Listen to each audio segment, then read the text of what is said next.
ओम नमः शिवाय। प्रातः के सत्र में हम लोगों ने जिस कथा को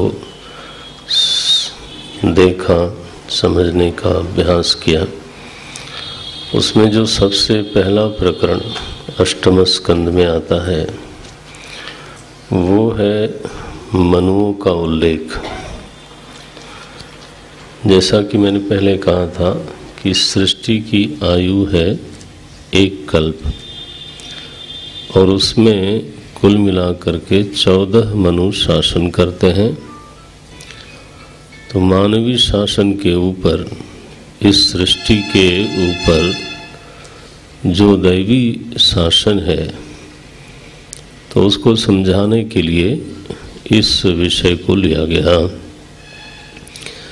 इसमें प्रथम मनु तो स्वयंभू मनु है, दूसरे मनु का नाम स्वारोचिष है, तीसरे मनु उत्तम है और चौथे मनु तामस है। ये तामस मनु के शासन काल में ही गजेंद्र के मोक्ष की कथा आती है। तो वो प्रकरण हम लोगों ने देखा और इसके बाद जो छठे मनु हुए तो उनके शासन काल में भगवान ने अजित का अवतार लिया। पांचवें जो मनु है उनका नाम है रैवत। तो ये सारी गणना नाम ले ले करके भागवत भगवान में मिलती है। रैवत है पांचवें मनु। तो इनका शासन, कि जिसके शासन काल में कोई ऐसी बड़ी परिस्थिति ना आवे तो वहाँ कोई अवतार इको हो रहा है, इको हो रहा है।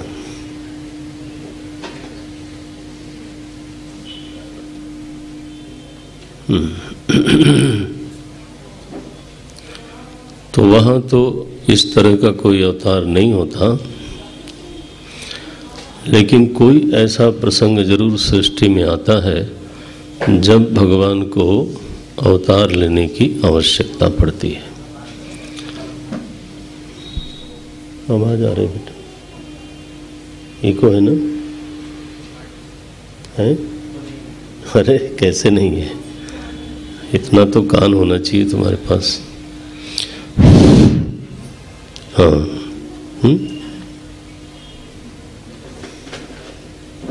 इसको थोड़ा इधर करो। इसमें ये ऑन है क्या सारे माइक? ये ऑन ऑफ करो, ये ऑफ करो, कर दिया करो पहले।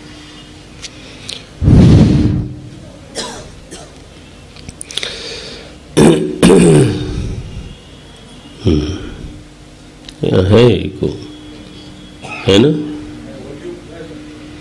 वॉल्यूम तो ठीक है, लेकिन ये कहीं तो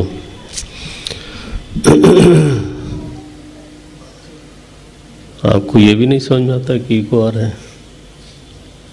शाबाश।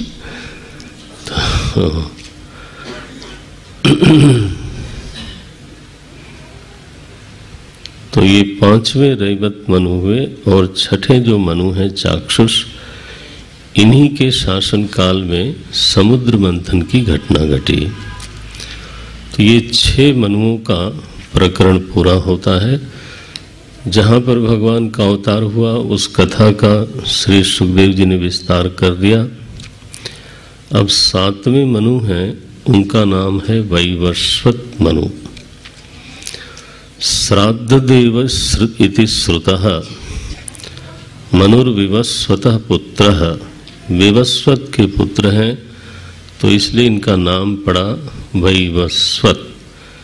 गीता जी में इन्हीं का उल्लेख 4थे अध्याय में भगवान ने किया है।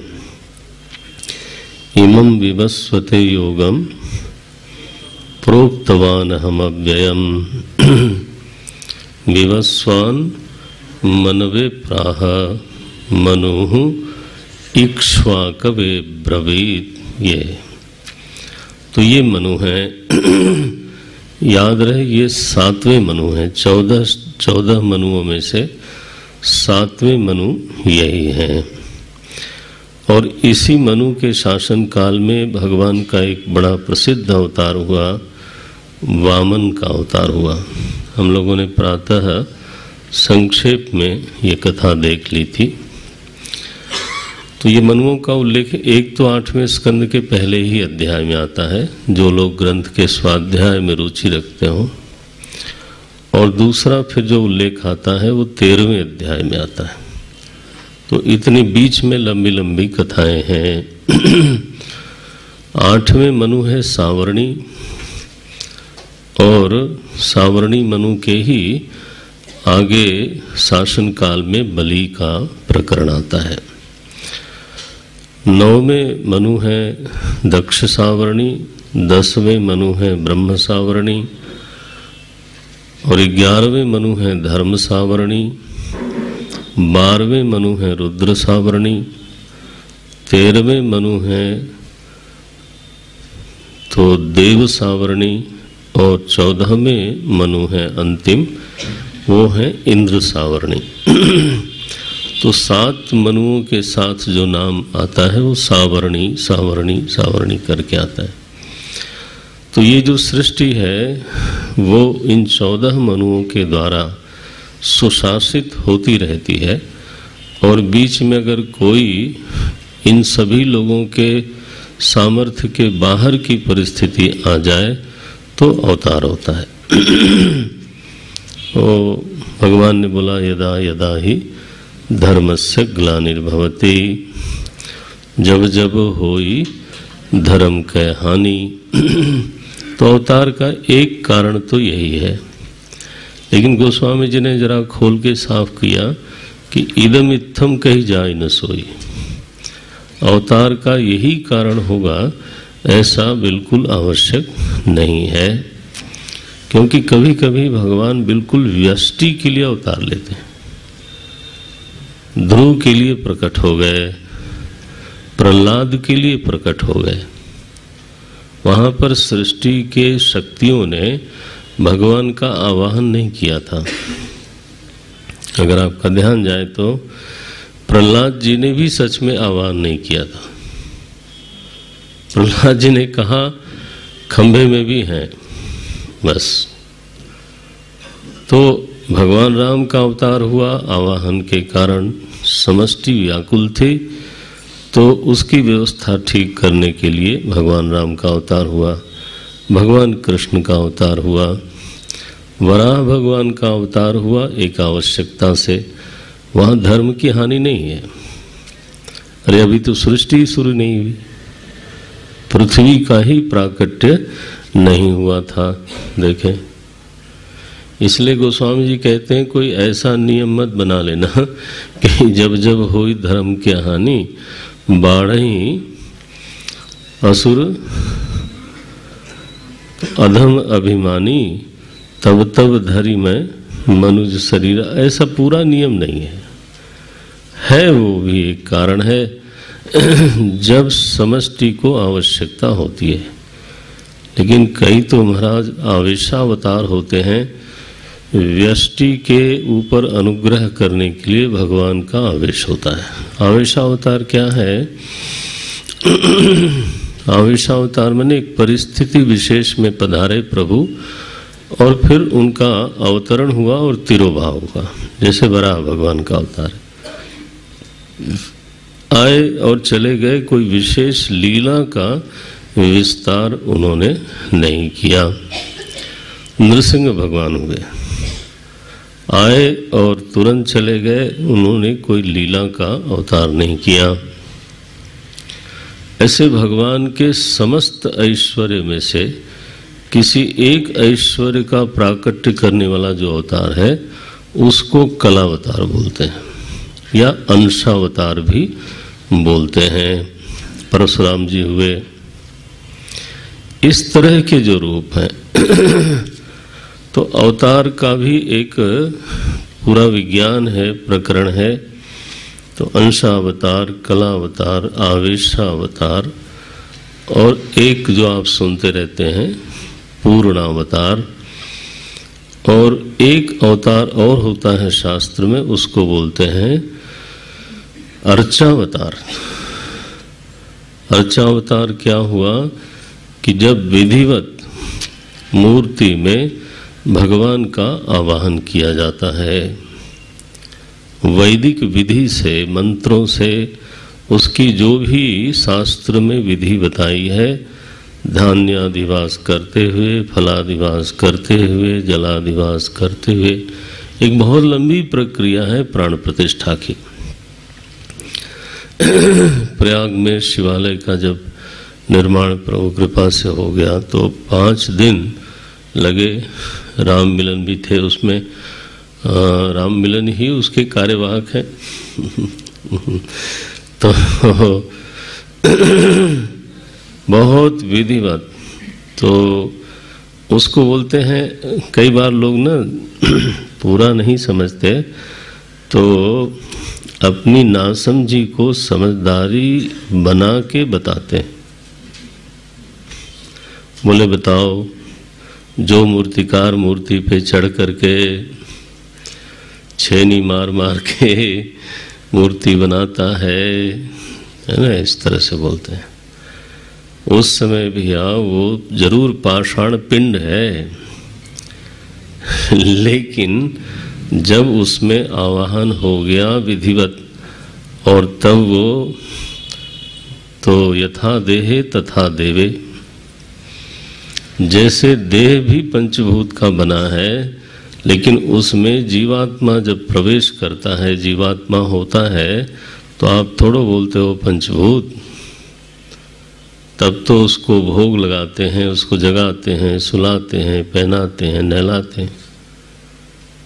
तो ये भी एक अवतार है, और ये भगवान का बड़ा अनुग्रह है कि हमें उन्होंने अर्चना के लिए साधन दे दिया, इसलिए इसको बोलते हैं अर्चावतार। अर्चा विग्रहे यदा भगवान अवतरति, अर्चा विग्रह में प्रभु परमात्मा जब अवतरित होते हैं, कहीं कहीं तो नित्य ही प्रकाश है उनका, जैसे नर्मदेश्वर में, जैसे शालिग्राम में प्राण प्रतिष्ठा की आवश्यकता शास्त्र में नहीं मानी गई। ध्यान रहे कि इस विषय में मेरी बुद्धि प्रमाण नहीं है, ये बात भी थोड़ी सी धन अपने मन में रखनी चाहिए। सर्वत्र हमारी बुद्धि और सर्वत्र हमारे तर्क प्रमाण नहीं होते। शास्त्र में इसको बोलते हैं विधि तंत्र, एक शब्द है विधि तंत्र, और दुनिया तो ज्यादातर विधि तंत्र चलती है, बुद्धि तंत्र नहीं चलती। अब देखो जी, आपकी गाड़ी बाहर खड़ी है, आप कहते हो ये गाड़ी हमारी है, कैसे सिद्ध करोगे? तर्क से करो। मैं तो नहीं समझता कोई भी सिद्ध कर सकता है। अब इस समय तो आश्रम में खड़ी है तो हमारी ही है। अरे बोले ऐसा सत्संग जानता तो मैं आता ही नहीं।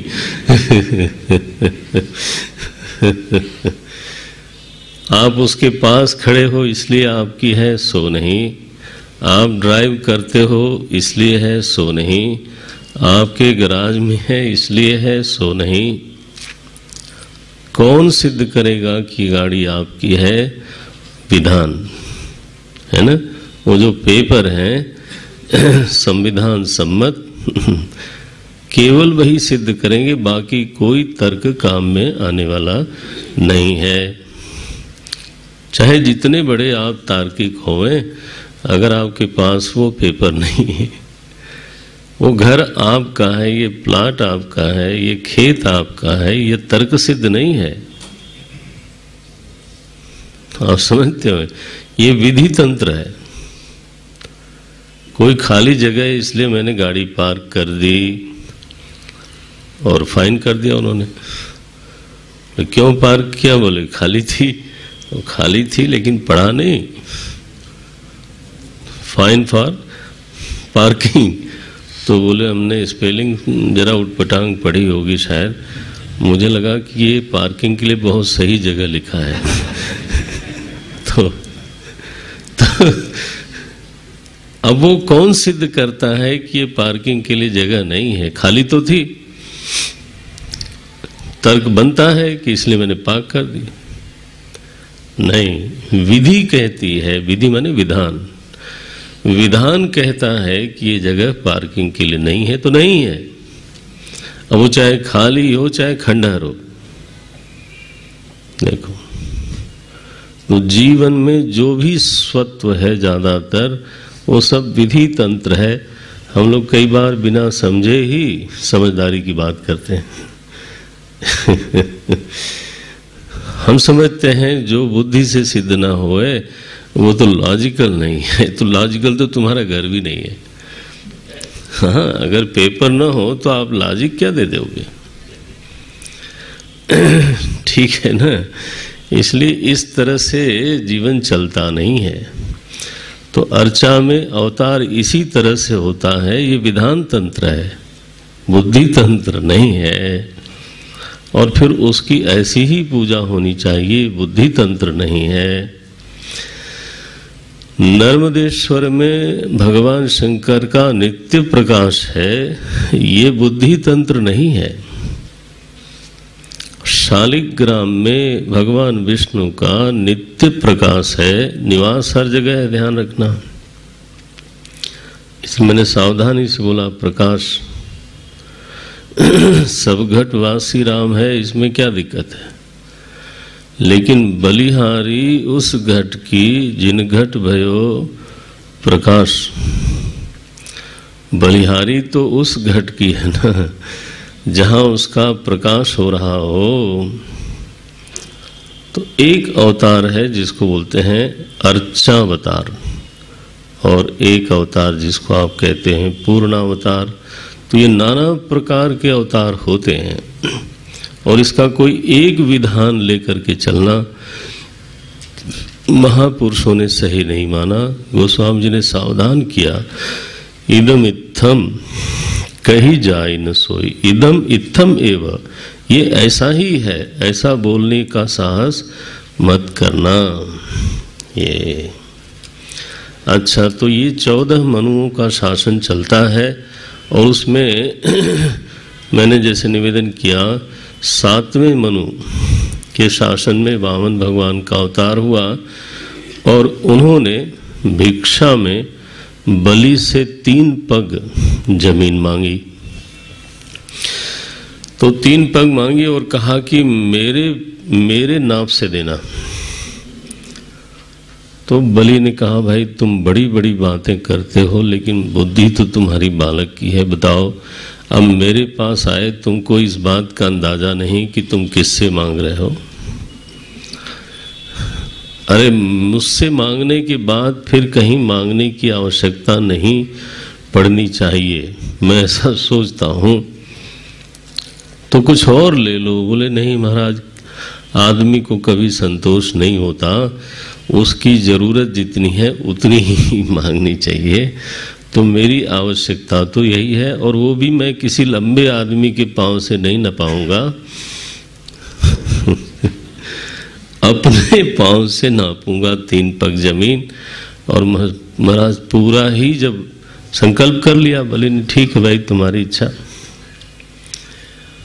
संकल्प कर लिया तो शुक्राचार्य जी महाराज को शंका हुई।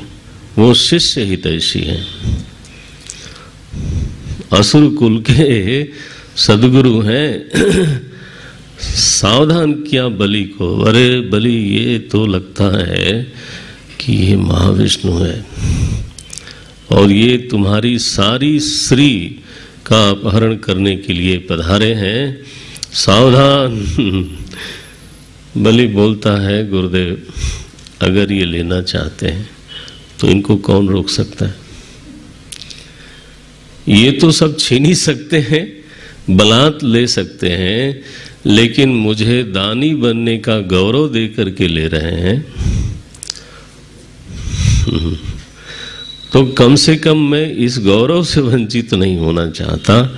उन्हीं की चीज है, वो कभी भी ले सकते हैं, लेकिन उनका अनुग्रह तो देखिए, उनकी कृपा तो देखिए कि वो हमको ये बताना चाहते हैं कि तुम देने वाले हो। हालांकि देने वाले मालिक साहब हैं, ये बताना चाहते हैं कि तुम देने वाले हो और मैं देखो याचक हूं तुम्हारे सामने। तो गुरुदेव मैं तो संकल्प करूंगा। अब यहाँ तो कथा नहीं है कि वो कमंडलू की टोटी में घुस गए, लेकिन कहीं कहीं किसी पुराण में है, मैंने ऐसा सुना है। तो वामन भगवान ने कहा ये पानी संकल्प लेने के लिए निकल नहीं रहा है, तो उन्होंने सींक मार दी एक। तो कहते हैं कि शुक्राचार्य जी काने हो गए।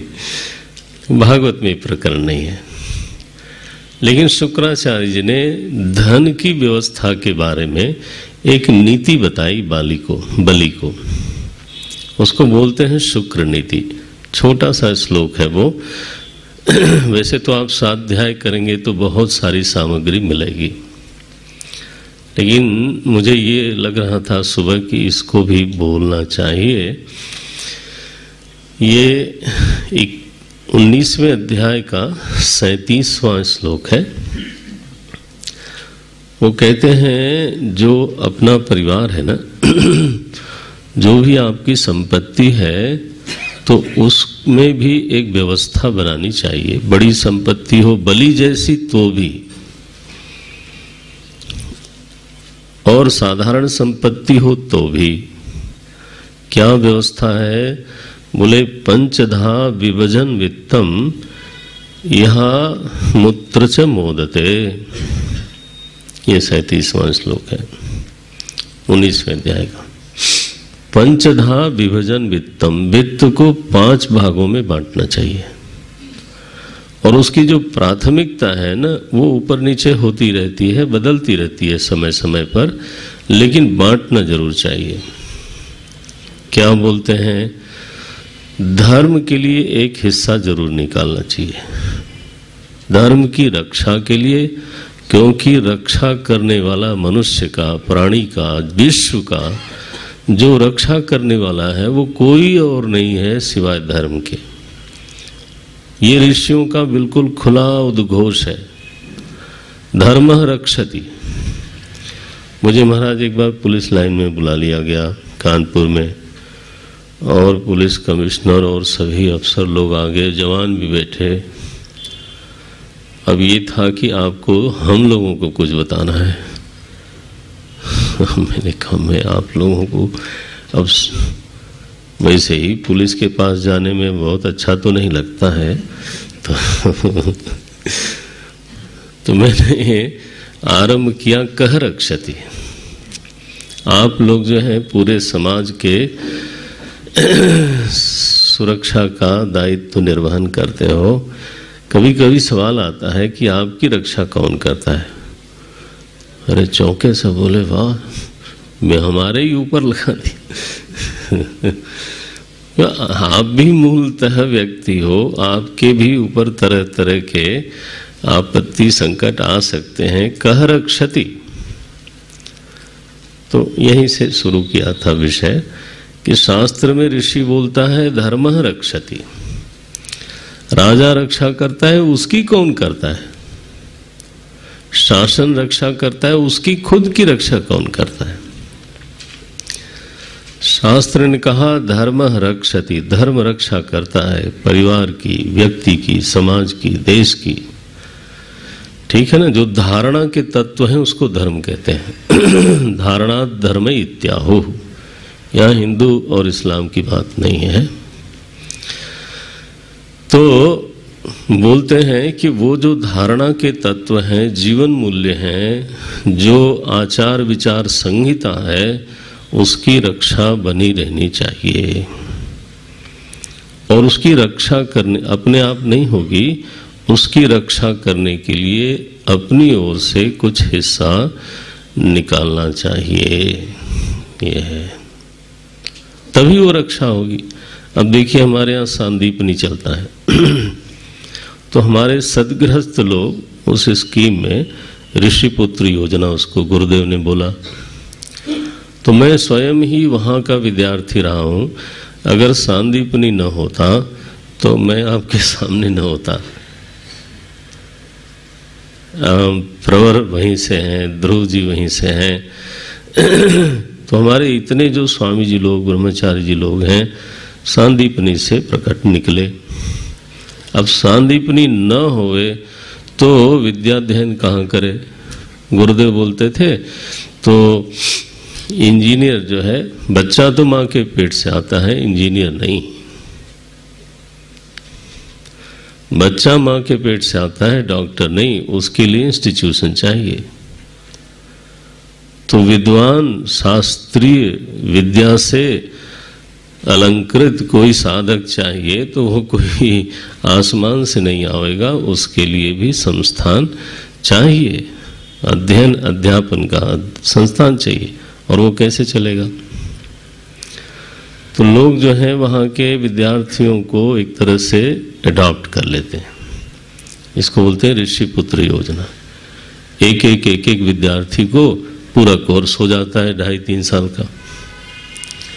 कोई लोग 6 महीने के लिए करते हैं, कोई साल भर के लिए करते हैं। मैंने कहना ये है, अब हम लोग इस समय चिन्मय मिशन में एक और योजना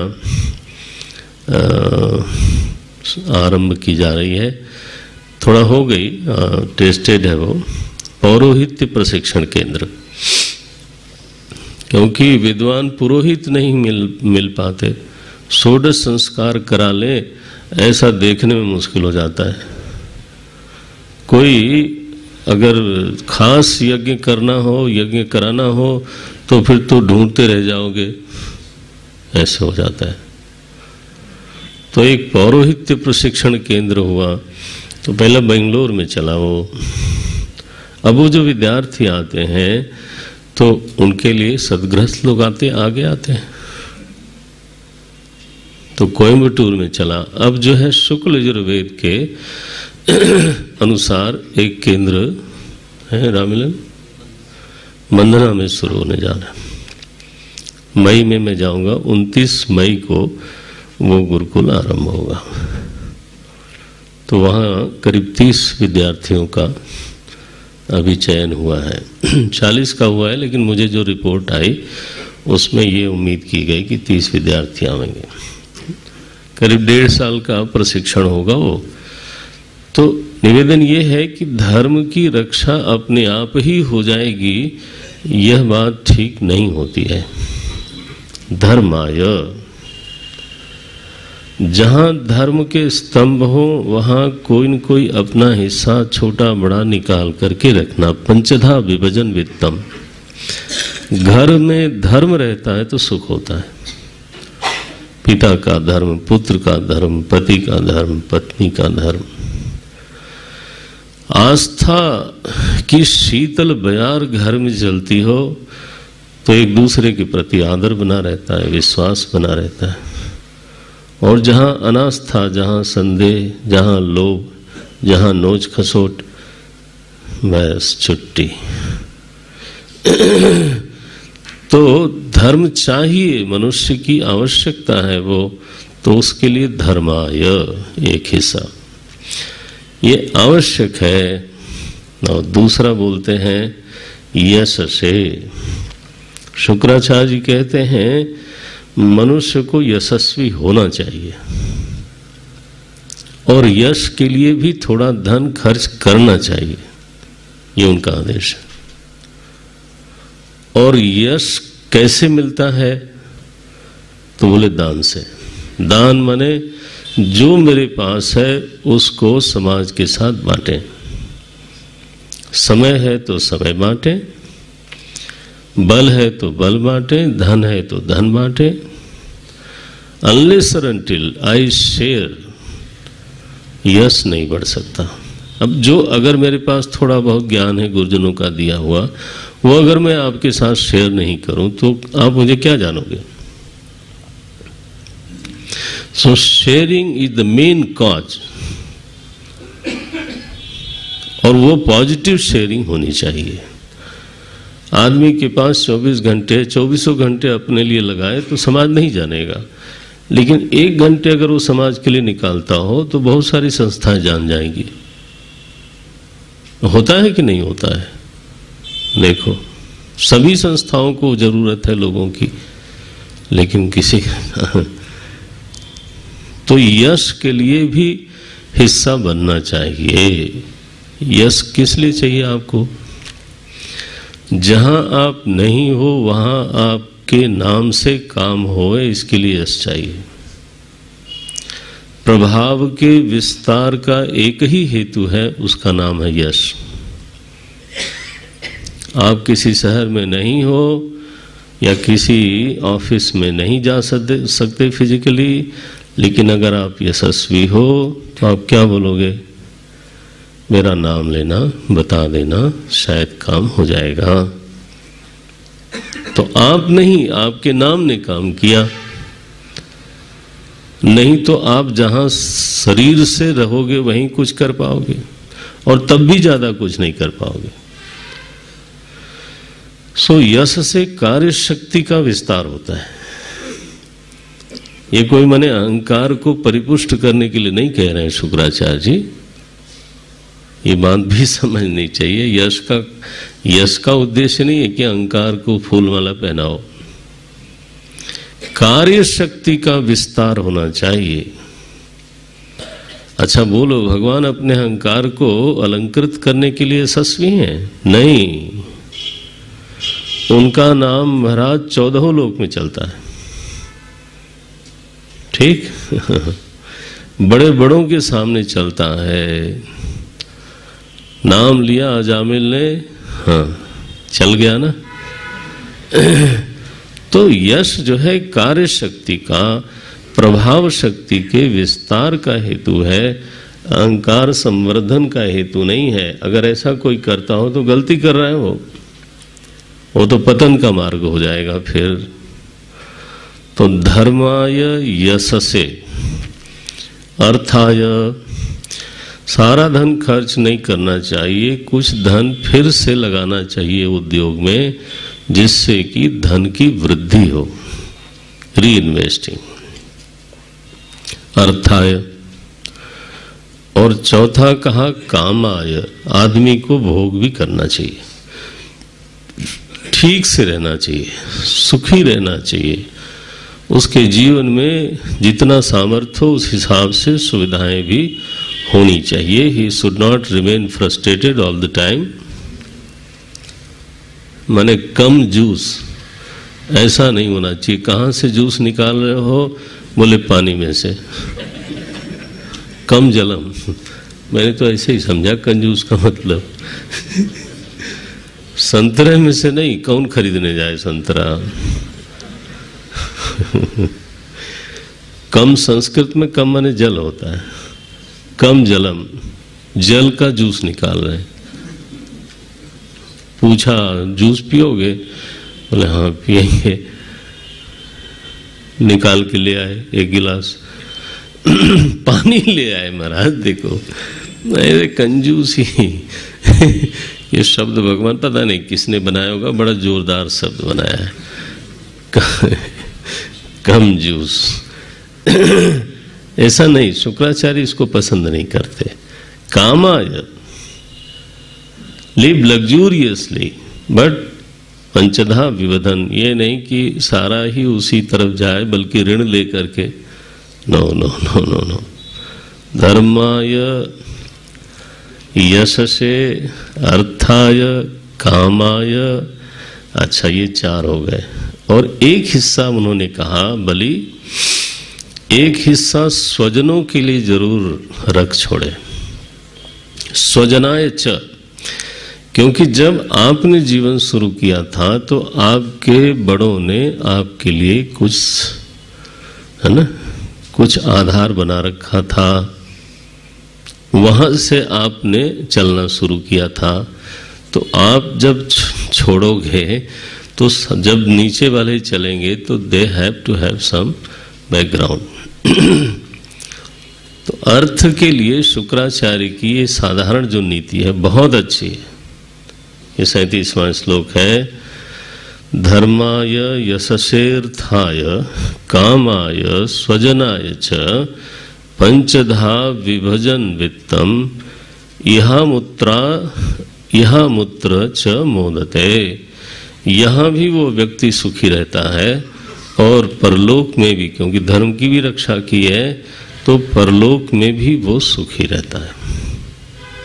तो देखो, तो ये शुक्र नीति के, लेकिन एक व्रत होता है और एक महाव्रत होता है। दो तरह के व्रत महर्षि पतंजलि ने बताया। बलि ने कहा महाराज ये नीति सामान्य जीवन में ठीक है, लेकिन आज नहीं, क्योंकि आज जो मांगने वाले आए हैं वो हैं जो सबको देते हैं, तो आज तो मैं छोड़ूंगा नहीं। तो उन्होंने संकल्प किया, सर्वस्व का दान किया, एक पैर रह गया। जिस पैर त्रिलोक है तो त्रिलोक में एक पैर तो जमीन पे पहले से ही था, तो उनका ये तो मेरा हो ही गया। दूसरा उठाया तो दूसरा लोक ले लिया, अब उसको रख दिया वहां। तीसरा उठाया तो तीसरा हो गया, अब 3 पग लेना है तो उठाना है ना अगला वाला भी। बोले अब इसको कहाँ रखें? बलि तुम तो ऋणी होकर के जाओगे लगता है। बोले नहीं महाराज, जितना कुछ मेरा था, मम था, वो आपने ले लिया, लेकिन अहम अभी बचा है। तो इस प्रकरण को में हमेशा मन को बहुत छूता है कि मम का एक छोटा सा अंश हम लोग दान करते हैं, कभी अगर दान भी करते हैं तो। पूरे मम का दान किया बलि ने, और केवल मम का दान नहीं किया, फिर अहम का भी दान किया। तो ये बलि जैसा दानी तो कोई हुआ नहीं। ठीक है ना? किसको किया? अहम और मम दोनों का दान किसी को किया जा सकता है, तो मालिक साहब। और वो लेते हैं महाराज, भरपूर ले लिया, बांध दिया। उस समय प्रहलाद जी जब पधारे तो बलि तो उनका पाद प्रक्षालन करते थे, प्रणिपात नमस्कार, क्योंकि प्रहलाद जैसा महाभागवत उनके दादा थे, उनसे बहुत प्रेरणा लेते थे बलि। उनके बड़े पूज्य पूर्वज रहे प्रहलाद। तो प्रहलाद जी पधार गए तो बलि प्रणाम नहीं कर सका, क्योंकि बंधा हुआ था। तो उसने सिर झुका दिया, और ऐसा करते हुए उसकी आंखें बिल्कुल भर गई, छलछला आई कि आज ऐसा दिन आ गया कि मैं अपने दादा को प्रणाम भी ठीक से नहीं कर सका।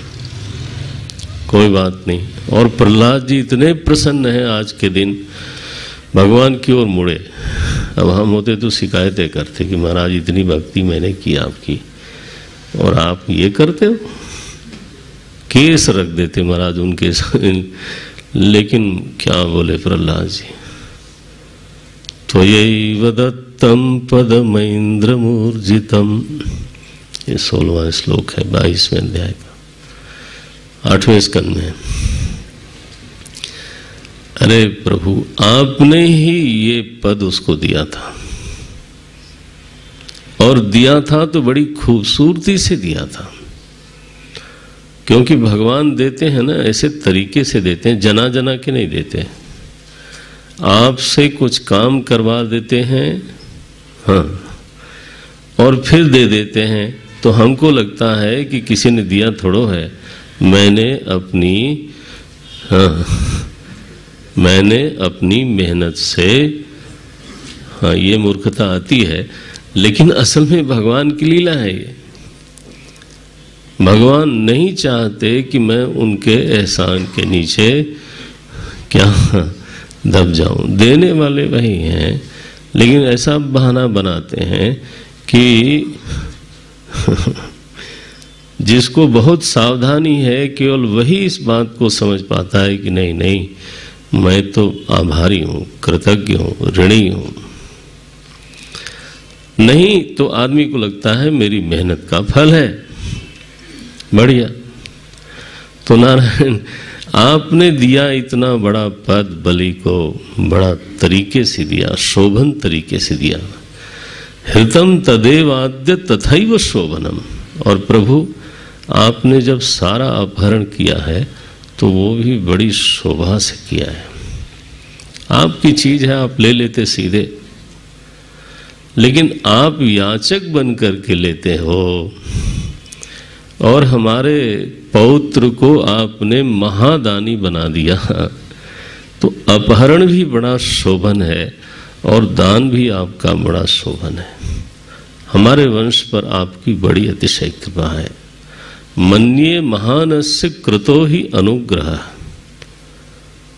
आपने ये जो किया है ना, वो मेरे वंश पर, मेरे, आप सोचो कितनी निर्मल बुद्धि है प्रहलाद जी की।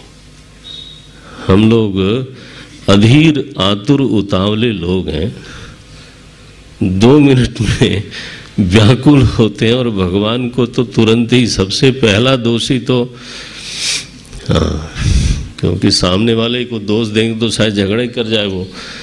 भगवान एक ऐसे प्राणी है ना, हाँ ठीक है, परिणति थी, तो उन पर आरोप लगाने में कोई दिक्कत ही नहीं है। विभ्रंसितो यच्छ्रिय आत्ममोहनात्। बोले प्रभु बड़ी कृपा है, आपने ये किया। भगवान इसके बदले में फिर उसको सुतल लोग जाने की बात कहते हैं। प्रहलाद जी को भी कहते हैं आप भी जाओ और हम आपके द्वारपाल बनेंगे। यन्नो सुराणाम असि दुर्ग पाला। ये देखो, पता नहीं दिया कि लिया। चूंकि अदिति चाहती थी कि हमारे पुत्रों का राज्य लौटे, इसके लिए उन्होंने तपस्या करी थी, तो उनकी तपस्या सफल की, उनको मिला। लेकिन बलि के साथ अन्याय हुआ। बोले नहीं नहीं, बलि के साथ पूरा न्याय हुआ। इस प्रकार से ये बलि बंधन की कथा है। इसमें शुक्र नीति है, अर्थनीति थोड़ा व्यावहारिक अर्थनीति है, और बलि का, प्रहलाद का बड़ा ही उदात्त उज्ज्वल चरित्र है, उदात्त उज्ज्वल भाव है भगवान के प्रति। भगवान की करुणा के दर्शन तो होते ही होते हैं।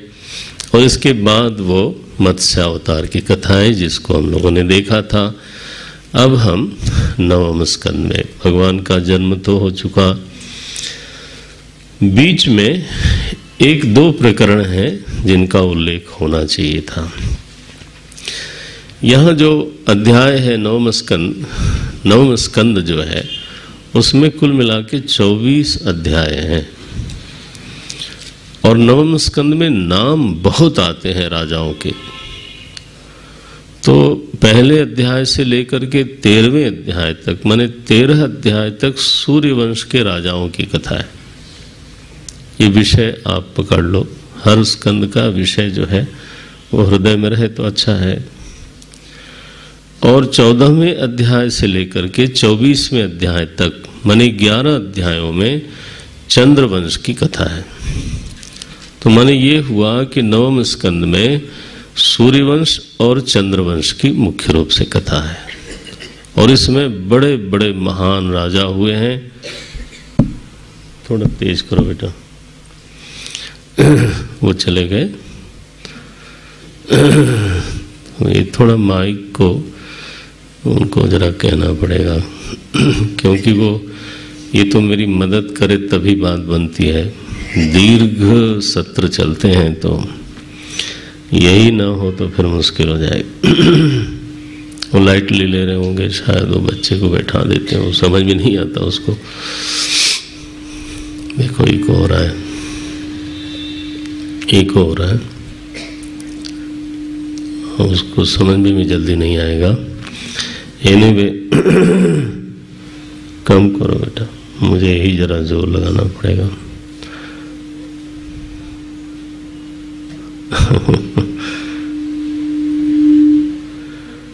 इतने सारी पेंच हैं, वो कुछ तो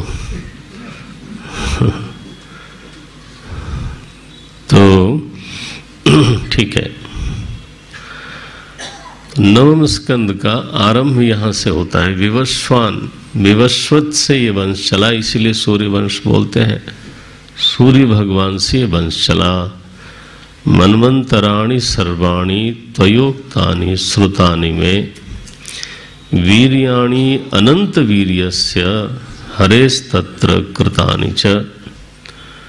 तो ये विवस्वान वंश से चला। श्रद्धायाम लिखा है 11वां श्लोक है, ये सूर्यवंश का आरंभ है। ततो मनु श्राद्ध देव, माने जो विवस्वत हैं उन्हीं का नाम है श्राद्ध देव। ततो मनु श्राद्ध देव संज्ञायामास भारत। श्रद्धायाम उनकी पत्नी है, उनका नाम है श्रद्धा। श्रद्धायाम जनयामास 10 पुत्रांश आत्मवान। तो 10 पुत्र हुए श्राद्ध देव मनु के। और वो जो पुत्र हैं सूर्यवंश के, ये 10 के 10, उसमें सबसे बड़े हैं इक्ष्वाकु, फिर नृग, फिर शर्याति इत्यादि। इक्ष्वाकु वंश में बड़े बड़े सम्राट हुए। इसी में एक सम्राट है अम्बरीश। अम्बरीश महाभागवत है। नाभागात अम्बरीश, नाभाग के पुत्र हैं अम्बरीश। लिखा है अभूत महाभागवत कृति नास्पृशत ब्रह्म सापोपि यम न प्रतिहत क्वचित। ये ऐसे महापुरुष हुए कि ब्रह्म साप ने इनका स्पर्श नहीं किया। तो इनको विपुल संपत्ति तो मिली, चक्रवर्ती सम्राट बने अपने पौरुष से, उद्योग से, भक्ति से, भगवान के अनुग्रह से।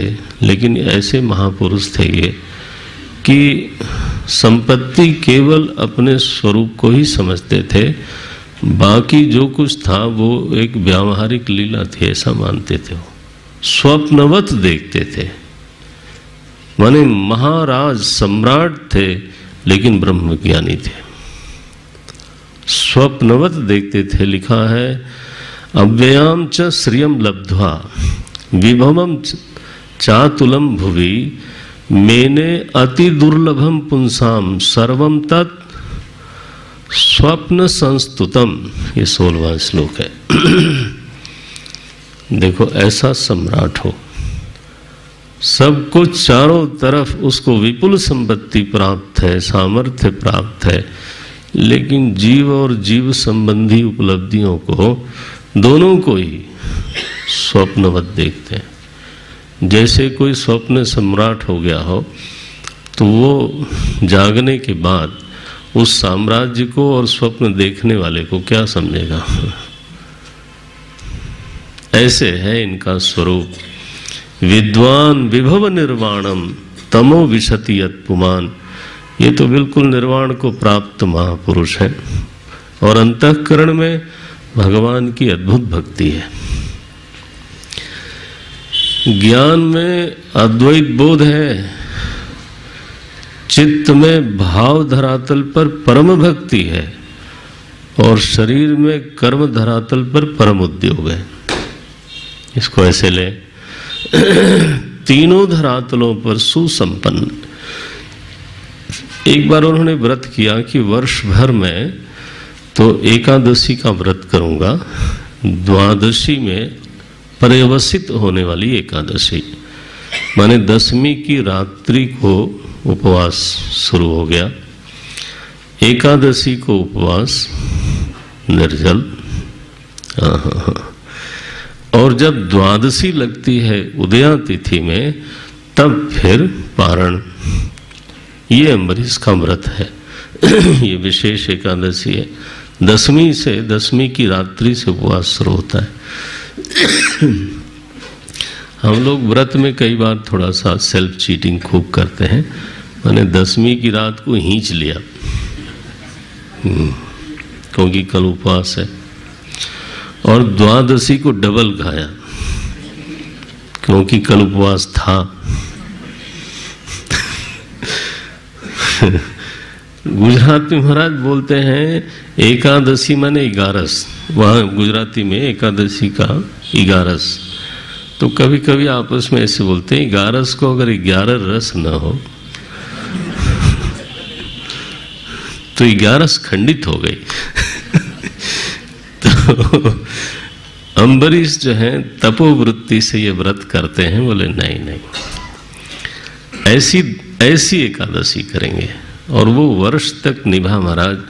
वर्षांत में उनका अनुष्ठान पूरा होने को था, लेकिन समष्टि में परीक्षा जरूर होती है। अब महाराज दुर्वासा ऋषि आ गए। उदया तिथि में द्वादशी बड़ी थोड़ी देर तक की थी, बाद में त्रयोदशी लग जाती थी। तो उन्होंने निमंत्रित किया कि प्रभु आप आवें तो भोग लगावें, तो फिर हम लोग पारण करें। बोले मैंने स्नान नहीं किया, मैं जाता हूँ स्नान करने। और वो महाराज स्नान करने में विलंब करने लगे। द्वादशी समाप्त होने को है, तो पूरा साल भर का जो अनुष्ठान है वो खंडित होने को आया। तो अपने विद्वान पुरोहितों से उन्होंने पूछा कि महाराज अब ये सब प्रसंग है, क्या करना चाहिए? बोले जल पान करो, नाश्ता कर लो, नाश्ता। महाराज जी नाश्ता शब्द की व्युत्पत्ति बताते थे। असितम नासितम इति नाश्ता। हाँ, अस धातु भक्षणे होता है, तो खाया भी नहीं भी खाया। बोले ये बिल्कुल संस्कृत का शब्द है, उर्दू कहाँ से ले आते हो इसमें? न आस्था, असितम न असितम। बहरहाल उनको तो उन्होंने कहा जल पीजिए तो पारण मान लिया जाएगा, लेकिन भोजन तो हुआ नहीं। अब दुर्वासा ऋषि जब लौट के आए तो प्रतीक्षा हो रही थी। उन्होंने कहा तुम्हारे मुख पे उपवासी जैसा आभा नहीं है, लगता है। हाँ, क्योंकि महाराज कई लोग तो हमारे जानने वाले हैं, उपवास का नाम सुनते ही उसी दिन से निस्तेज हो जाते हैं। कल उपवास है, आज सुना कि अरे यार कल। मैं जानता हूं यहां भी बैठे हैं कुछ लोग, बिल्कुल 10वीं की रात वहीं शुरू हो जाती है, चाहे वो निस्तेज अवसन्न ये चमक रहे थे। बोले तुम्हारा चेहरा लगता है तुमने कुछ खा पी लिया है। बोले महाराज द्वादशी डूब रही थी, तो इसलिए मुझे हमारे विद्वान पुरोहित लोगों ने कहा कि जल पान कर लीजिए, तो मैंने कर लिया। ओ महाराज इतने रुष्ट हुए। दुर्वासा ऋषि रुष्ट नहीं होते, ध्यान रखें। ये तो शिवांश है। ऋषि लोगों को हम लोग कई बार सुनते हैं, हमसे भी आक्षेप करते हैं लोग कि ये कैसे ऋषि हैं, इतना क्रोध आता है इनको। उनसे बेहतर तो हाँ बाकी तो आप समझते हो। माने इतना क्रोध हमें नहीं आता, हम भी करते हैं लेकिन नहीं, ये तो भगवान की लीला के सहकारी लोग हैं। भगवान चाहते हैं कि अम्बरीश की तितिक्षा, अम्बरीश का प्रभाव, अम्बरीश का जो स्वभाव है वो दुनिया को मालूम पड़े। उसके लिए प्रसंग उपस्थित होना चाहिए ना। तो दुर्वासा ऋषि भगवान की इस इच्छा में सहकारी होकर के एकदम क्रुद्ध होकर के लीला करते हैं। ध्यान रहे कभी ऋषि के प्रति अनादर न हो जाए। ऐसे वैसों को श्राप देने का सामर्थ्य नहीं आता। ऐसे तो सभी लोग उठ के श्राप देने लग जाएं। शापानुग्रह की सामर्थ्य बहुत विशिष्ट अंतःकरण में आती है, तो वो दे सकते थे। उन्होंने कृत्या नाम की राक्षसी को उत्पन्न किया और वो दौड़ी। तो ऐसा यहाँ लिखा कि भगवान का सुदर्शन चक्र उस समय अम्बरीश की रक्षा में नियुक्त था। कृत्या को तो उसने मार दिया और अब वो चला दुर्वासा ऋषि की तरफ। महाराज छुए नहीं, लेकिन वो भगे। तीनों लोक में गए महाराज, किसी ने बैठने को नहीं कहा। और उसके ताप से तप्त बिल्कुल सीधे वैकुंठ गए भगवान महाविष्णु। बोले आपका ये सुदर्शन चक्र है, इसका अवरोध करो। भगवान बोले मेरा तो है, लेकिन मेरी सेवा में आजकल नहीं है ये। ये मेरे भक्त की सेवा में और मैं भी उन्हीं की सेवा में हूँ। ये जो प्रकरण है ऐसा मीठा है, इसको बोलते हैं भगत बछलता ही हुलसानी। माता में वात्सल्य होता है ये सही है, पिता में वात्सल्य होता है ये सही है, गुरु में भी वात्सल्य होता है ये लोग कम जानते हैं, लेकिन होता है। लेकिन भगवान में तो बहुत वात्सल्य होता है। आपको सुना मैं, जब विश्वामित्र जी मिथिला में पहुंच गए, डेरा लग गया, तो लक्ष्मण जी ने तो मिट्टी कुरेदनी शुरू करी नाखून से। तो राम जी ने देखा कि लक्ष्मण जी कुछ चाहते हैं, मन की थाह मिल गई उनको। तो विश्वामित्र जी से भगवान राम बोलते हैं, क्यों बोलते हैं? भगत बछलता ही हुलसानी, कि मेरा भक्त नगर देखना चाहता है और वो संकोच के मारे बोल नहीं पा रहा है, तो फिर मैं बोलूंगा। उन्होंने विश्वामित्र जी से कहा, महाराज नाथ लखनपुर देखन चाहे। हे नाथ, लक्ष्मण जी नगर देखना चाहते हैं, लेकिन संकोच के मारे कुछ बोल नहीं रहे हैं। विश्वामित्र, देखो ये चीजों को कैसे लेते थे लोग। विश्वामित्र जी ने कहा, जरूर जाओ और मिथिला वासियों की आंखों को सार्थक करो, सुंदर रूप दिखाई। ये नहीं कि नगर देखो, नगर क्या देखना है, लोग आपको देखें। दृष्टि का भेद है ना, कहने का ढंग देखो। तो यहां भगवान क्या बोलते हैं अम्बरीश के प्रकरण में, ये चौथे अध्याय का 63वां श्लोक है, 63 से 68 तक, बहुत अद्भुत है। भगवान यहाँ भक्तों के लिए बोलते हैं, अरे मैं बिल्कुल उनका गुलाम हूं।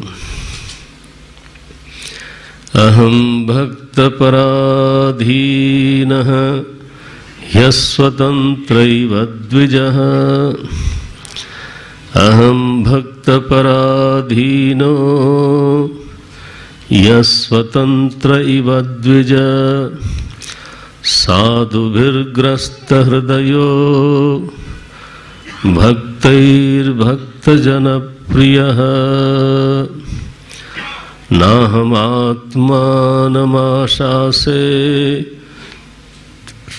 मद्भक्तैः साधुभिर्विना। श्रियं चात्यन्तिकीं ब्रह्मन् येषां गतिरहं परा। ये दारागारपुत्राप्तान् प्राणान् वित्तमिमं परं हित्वा मां शरणं याताः। कथं तांस्त्यक्तुमुत्सहे। मयि निर्बद्ध हृदयाः, इस शब्द देखना, मयि निर्बद्ध हृदयाः साधवः समदर्शनाः। वशीकुर्वन्ति मां भक्त्या सत्स्त्रियः सत्पतिं यथा। मत्सेवया प्रतीतञ्च सालोक्यादिचतुष्टयं नेच्छन्ति। सेवया पूर्णाः कुतोऽन्यत् कालविद्रुतम्। साधवो हृदयं मह्यं साधूनां हृदयं त्वहं। मदन्यत्ते न जानन्ति नाहं तेभ्यो मनागपि। ऐसी वाणी बोली है दुर्वासा ऋषि के सामने। अहम भक्त पराधीना। दुर्वासा ऋषि, लोग समझते हैं कि मैं स्वतंत्र हूँ, लेकिन मैं किसी के वश में रहता हूं। मैं तो बिल्कुल भक्तों के पराधीन हूं। साधुओं ने मेरे हृदय पर कब्जा कर रखा है। साधुभिर ग्रस्त हृदय।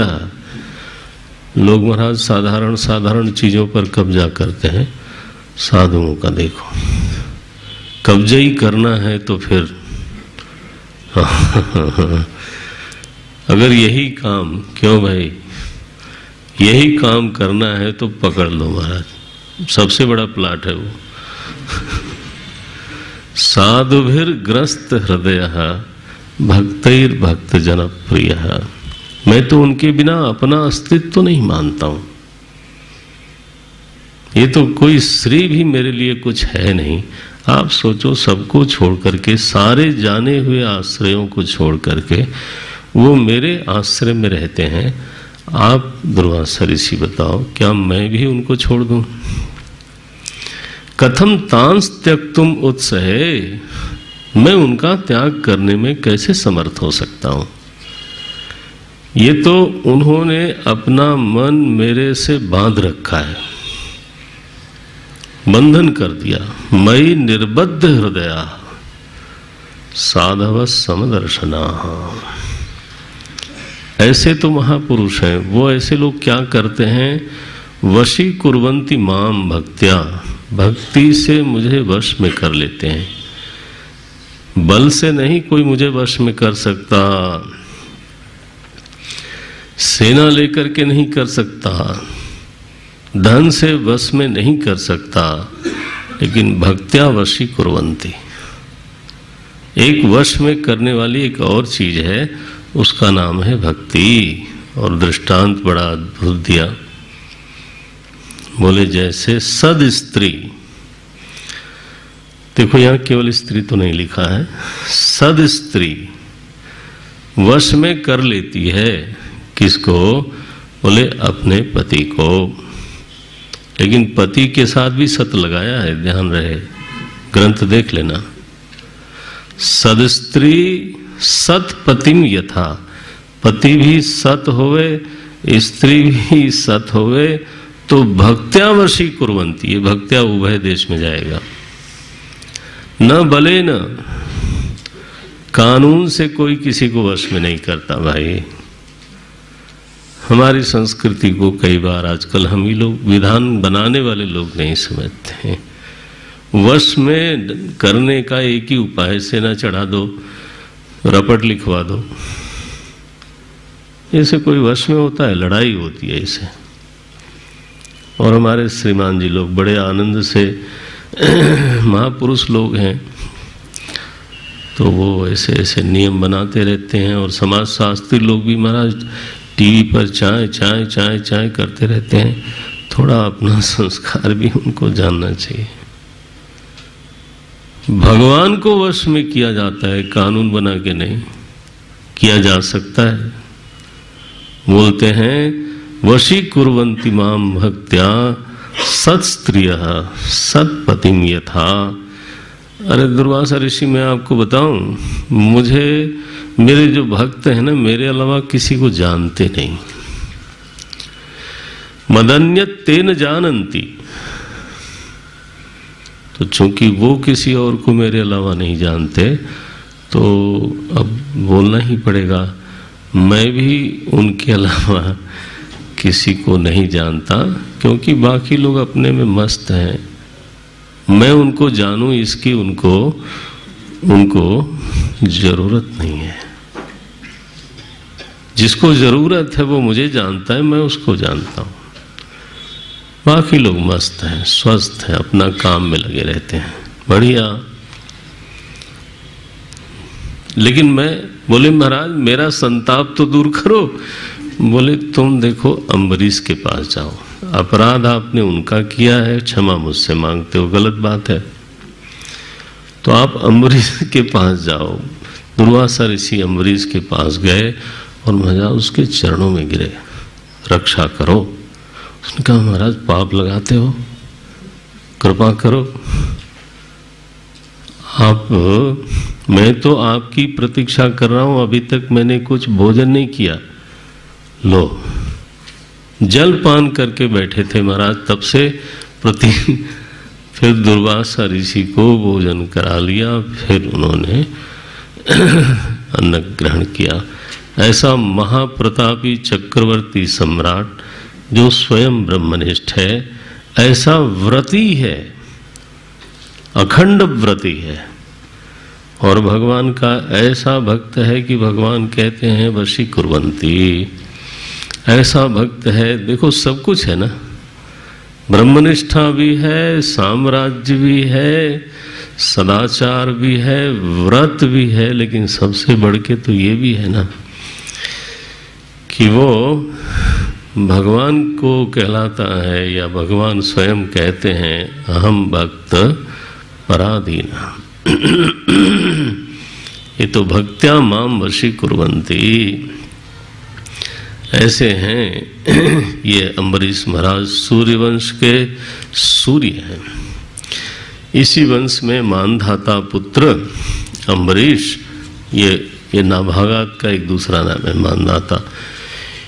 इन्हीं के वंश में त्रिशंकु, हरिश्चंद्र ये लोग आए, सगर महाराज आए, और सगर के एक पुत्र हैं असमंजस, वो आए।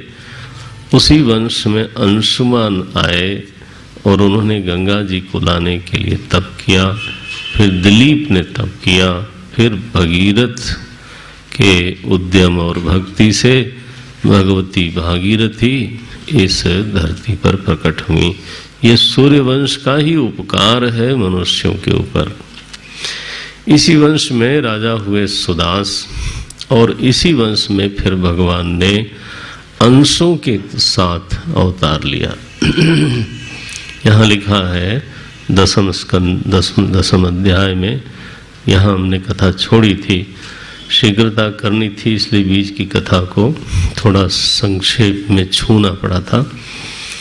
बोले अंशांशेन चतुर्धागात् पुत्रत्वं प्रार्थित सुरैः राम लक्ष्मण भरत शत्रुघ्न इति संज्ञया। 4 नामों से भगवान ने अपने अंशों के साथ अवतार लिया।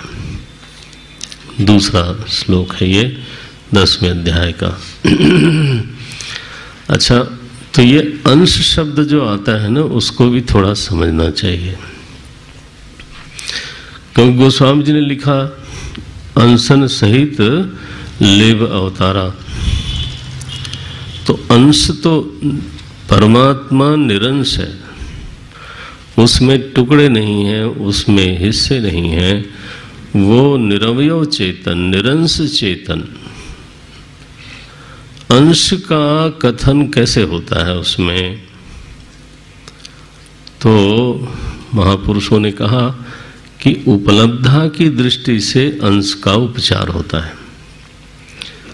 देखो, जैसे अग्नि में प्रकाश है और उष्णता है, जल जब अग्नि से ग्रहण करता है तो उष्णता को ग्रहण करता है, प्रकाश को नहीं।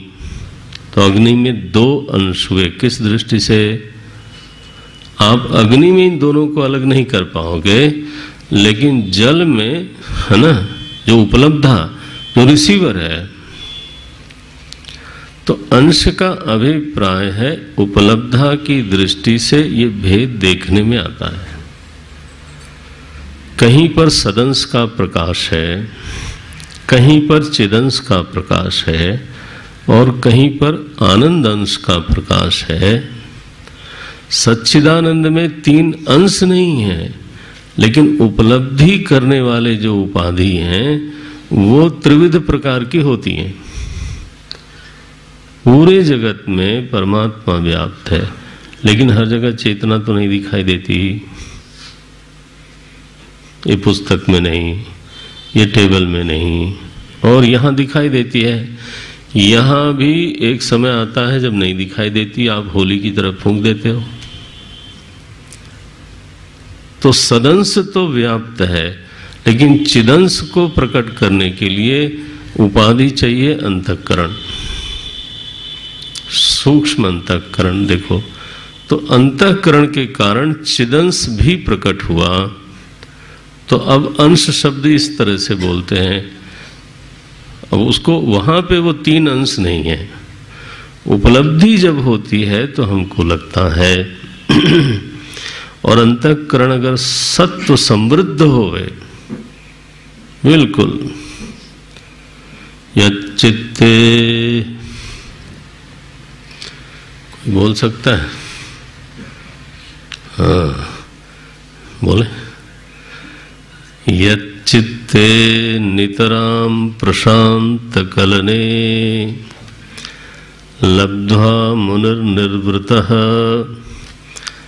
तो प्रशांत कलने चित्ते और नितराम प्रशांत कलने चित्ते आनंदम लब्ध्वा मुनि निर्वृतः संतुष्ट जाता। अब देखो ऐसा अंतःकरण हो निर्मल प्रशांत, तो वहां केवल चिदंश ही नहीं प्रकट होता बल्कि आनंदांश भी प्रकट होता है।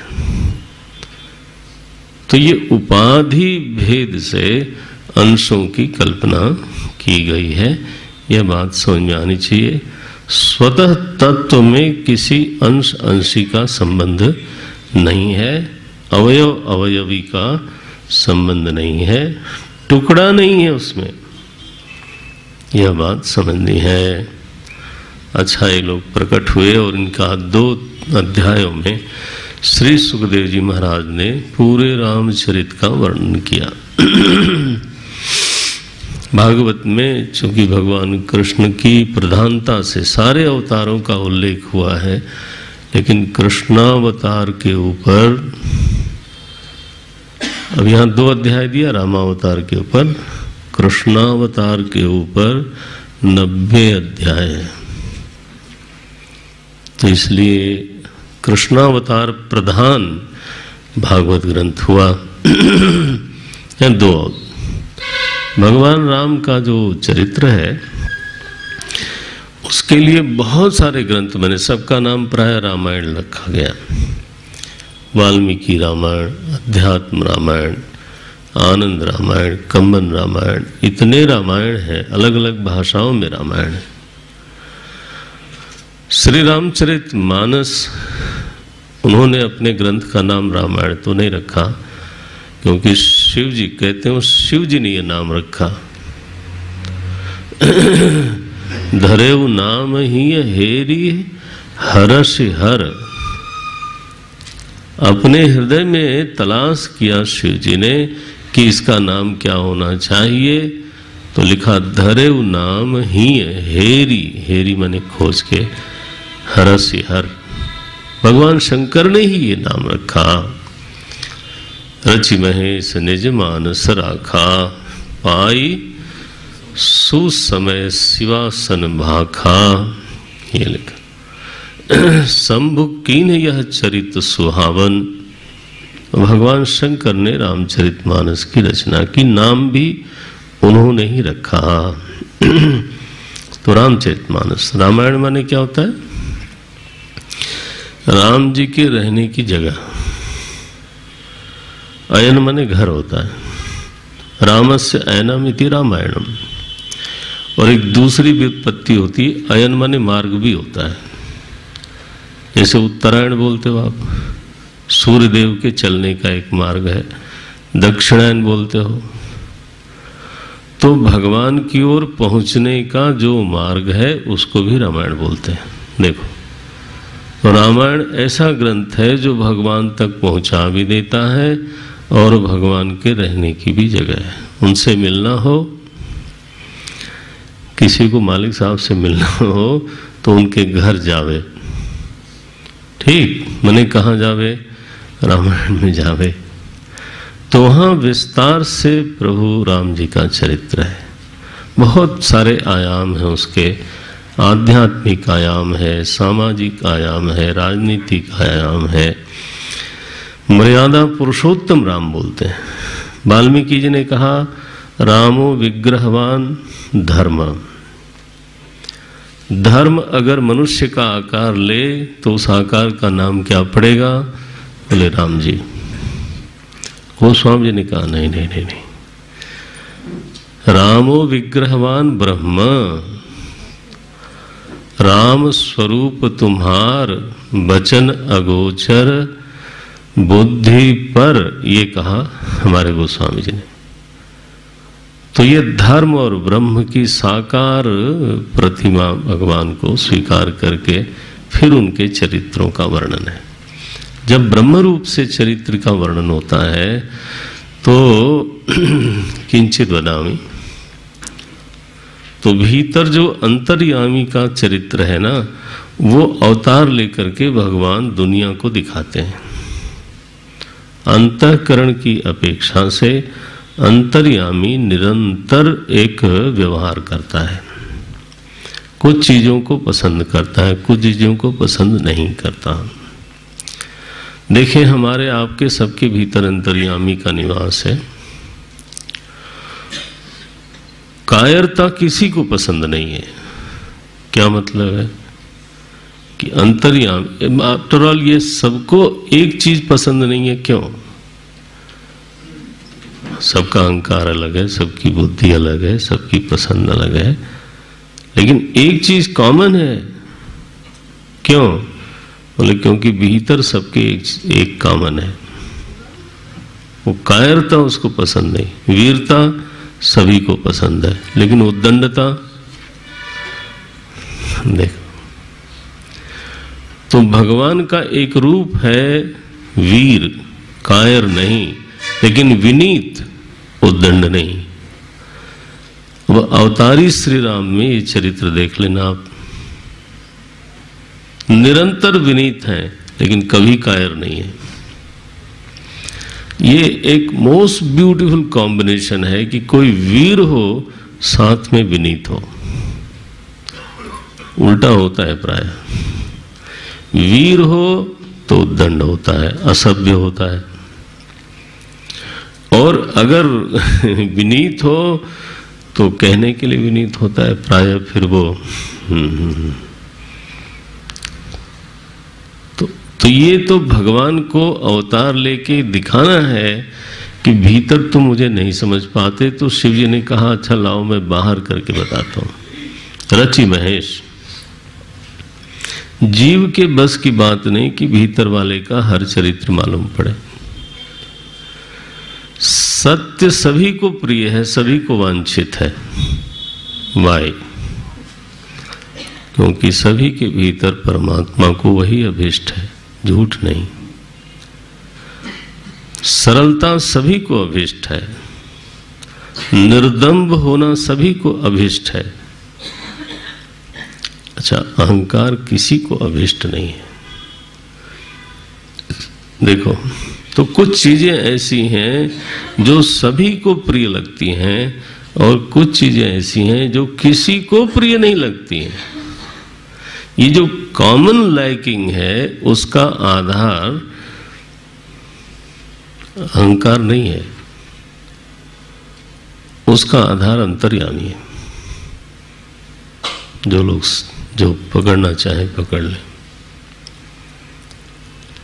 जो सार्वभौमिक प्रियता है, सार्वजनिक प्रियता है, उसका आधार अहंकार नहीं हो सकता। अहंकार तो भिन्न रुचि वाला होता है।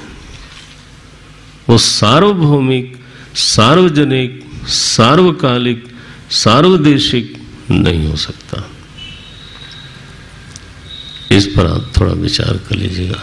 तो भगवान राम का जो बाहर चरित्र आया है वो पूरा का पूरा जानने वाले भीतर भी देख सकते हैं। ऐसा है वो। सब उरपुरवासी, सर्वरहित, सब उरपुरवासी, सबसे भिन्न होकर के सबके हृदय में निवास करते हैं मालिक साहब। ऐसा स्वरूप है। एक कहते हैं लोग समाज की दृष्टि से कि राम जी का एक व्यक्तित्व है, उसको नाम देते हैं लोग सेतु व्यक्तित्व। सेतु बंधन किया, हॉरिजॉन्टल पर्सनालिटी। वो केवल नगरवासियों के नहीं है, गांव वालों के भी हैं। केवल गांव वालों के लिए नहीं है, कोल भीलों के भी हैं, केवट के भी हैं, सर्वसुलभ है। वशिष्ठ जी के भी हैं, विश्वामित्र जी के भी हैं, जनक जी की भी हैं और दशरथ जी के भी हैं। ये सेतु है। राम राज्य की स्थापना उस दिन नहीं हुई जब वो वन से वापस आए। राम राज्य की स्थापना गुरुकुल जाने से शुरू हुई। जब विश्वामित्र जी मांग के ले गए उसी दिन हुई, क्योंकि उस दिन वशिष्ठ जी ने विश्वामित्र की वकालत करी, तो दो छोरों में एक सेतु बना। हाँ, नहीं तो ये मिलते नहीं थे आपस में। तब वशिष्ठ बहुविधि समझाए, तब जाकर के वो विश्वामित्र को दिए गए। देखो, जनक जी का दशरथ जी के साथ मेल ही नहीं होता था, नारायण ऐसा बोलते हैं। जनक जी ने अयोध्या वालों को निमंत्रण नहीं दिया था स्वयंवर के लिए, इसलिए अयोध्या से कोई गया नहीं था।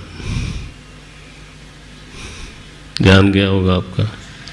ये तो विश्वामित्र जी की कला है महाराज। उन्होंने कहा एक धनुष यज्ञ हो रहा है, तुम तो मेरे साथ हो, तो चलो चलो देखने चलते हैं। कोई भाग लेने के लिए नहीं गए थे, लोग देखने गए थे महाराज, इसलिए चुपचाप बैठे रहे। जब सारे लोगों का उद्यम निष्फल हो गया, तब विश्वामित्र, स्वयं राम जी नहीं उठे, विश्वामित्र समय शुभ जानी, तब देखा कि अब सही समय आया है। तब उन्होंने कहा उठो राम, अब ये गुरु आ गया है, अब उसमें वो क्या करें। उठो राम भंजहो भव चापू, मेटहो तात जनक परितापू। तब भगवान ठाड़ भय उठी सहज सुहाए। भगवान ऐसे ही सहज उठे, और जब सहज उठे बिना बनावट के, तो जैसे एक सिंह सावक हो वो शर्मा जाए। ठवनी युवा मृगराज लगाए, ऐसी ठवनी थी भगवान की खड़े होने की कि युवा मृगराज जो है ना लज्जित हो गया। ऐसा ऊंज था उनके खड़े होने में। सहज ही चले सकल जग स्वामी। देखो, ये सेतु है। वनवास हुआ तो गांव गांव गए, आश्रम आश्रम गए, ये सेतु है। केवट से मिले, उसको सखा कहा।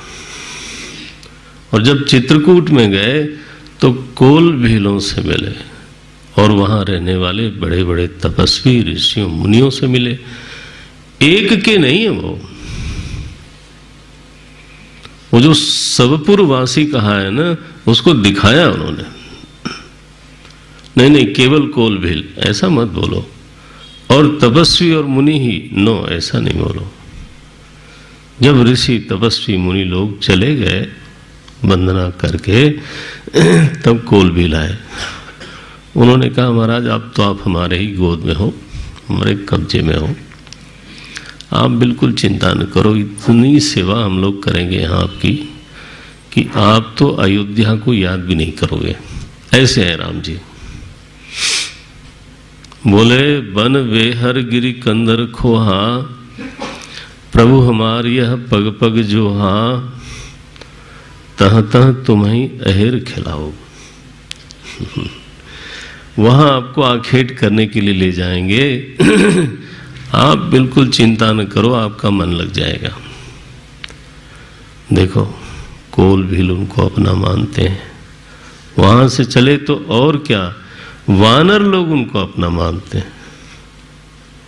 और क्या, रावण में विभीषण आदि राक्षस भी उनको अपना मानते हैं। ये राम जी है। राम जी सर्व में समाये हुए, एकदम सेतु, एक के हैं ऐसा नहीं, वर्ग के नेता नहीं। राम राज्य तो तब आता है जब राजा ऐसा हो जिसको सारी प्रजा है ना अपना मानती हो। केवट को राजा बनने के बाद प्रभु राम ने केवट को कहा तुम तो सखा हो हमारे, सदा रहु पुर आवत जाता। तुम आते जाते रहना। देखो ऐसे हमारे राम जी हैं। मलाह है ऐसा बोला नहीं गया कभी।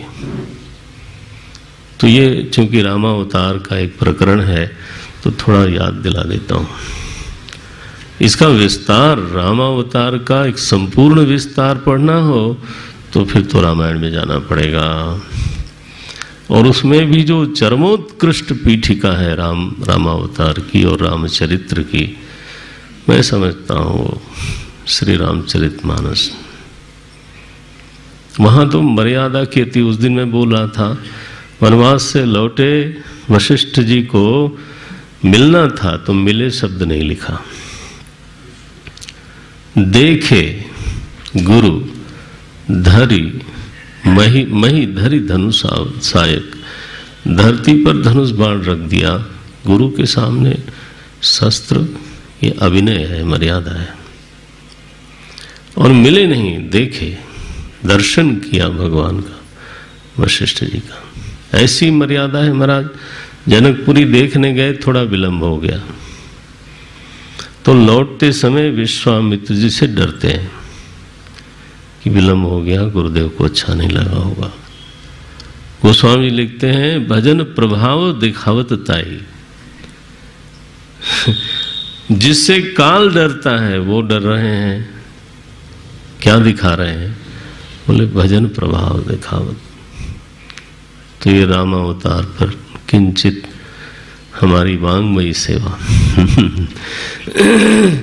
बचपन से रामायण से ही वेदांत का और अध्यात्म का क सीखा गया, तो वो तो मन खींच जाता है वहां। फिर मुफ्त खोरी की राम जी को कभी आदत नहीं थी, हिंदुओं को हो गई है। वो किताब, बोले धार्मिक किताब बिक रही है। अच्छा, आश्रम में चार्ज करते हैं, लो ये तो कमर्शियल हो गया। अरे सीधा बोलो ना, तुम्हें मुफ्त चाहिए, परदोष क्यों लगाते हो? आपको घर में मालूम है कि कोई चीज लेते हैं तो व्यय होता है। घास भी मुफ्त नहीं मिलती, तो आश्रम में अगर कुछ ऐसा है, देखो ये कमर्शियल है। तो हम बड़े हो गए और वो लोग तो बिल्कुल निकृष्ट हो गए।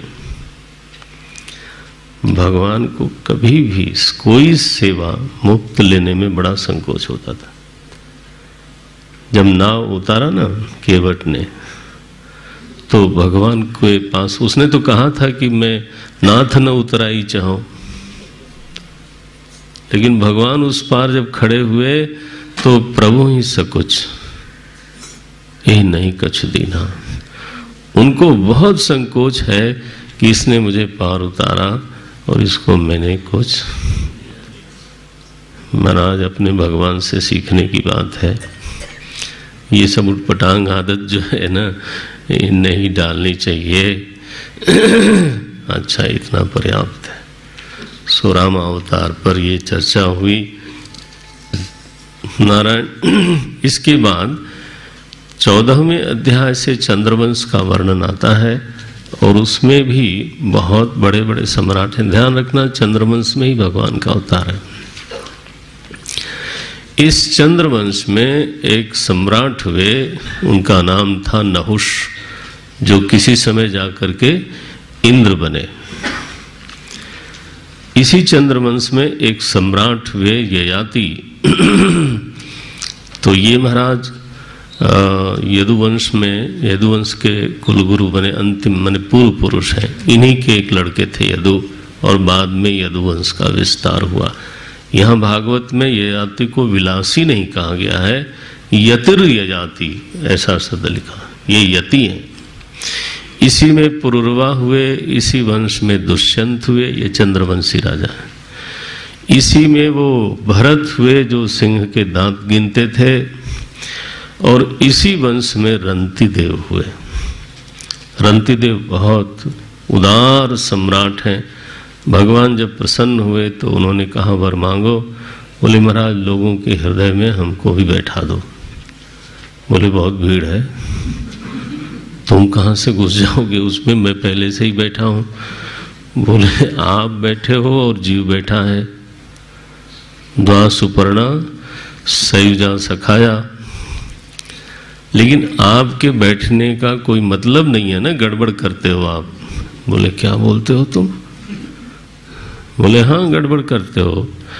वो बेचारा दुखी होता है, सुखी होता है, आप साक्षी बन के टुकुर टुकुर ताकते रहते हो। बोले तुम क्या करोगे जाके? बोले सुख जो आएगा वो उसको भोगने को छोड़ दूंगा, जो दुख होगा लोगों का आरती मुझसे सहन नहीं होता। ये 12वां श्लोक है 21वें अध्याय का। न कामये हम गतिमीश्वरात् पराम, यह है श्लोक। बोलते हैं अंतस्थितो ये न भवन्त्य दुखाः, यहां वो मांग करे। बोले ऐसा हो सकता है चाहे नहीं हो सकता है, लेकिन उनके चित्त में ये औदार्य तो है। और वो किसी बाजार में किसी ऐरे वगैरह के सामने नहीं बोल रहे हैं, भगवान के सामने कह रहे हैं कि मैं ऐसा सोचता हूं कि लोग सब के सब दुख रहित हो जाएं, अदुक्खाः भवन्ति, ऐसा मैं चाहता हूं। इस तरह से ये 9वां स्कंद पूरा होता है। और अब कृष्ण जन्म का प्रकरण है। हमारे परीक्षित जी महाराज कहते हैं, महाराज मैं अब तृप्त हो गया हूं। कथितो 10वें स्कंद में प्रवेश कर रहा हूं। कथितो वंश विस्तारः भवता सोम सूर्ययोः राज्ञां चोभयवंश्यानां चरितं परमाद्भुतम्। ये चलने दें या जन्म करा दें? माने जन्म करा दें या ब्रेक करें? आपके लिए ब्रेक कर लें, कई लोग नहीं बोल रहे हैं। ठीक है, 5 क्षणानि अथवा 10 क्षणानि। तो ये फिर सुस्थिर मन से जरा सा अवतार का प्रकरण हो गए तो ठीक है, क्यों आप टेंशन में रहोगे? अब गाओ कुछ।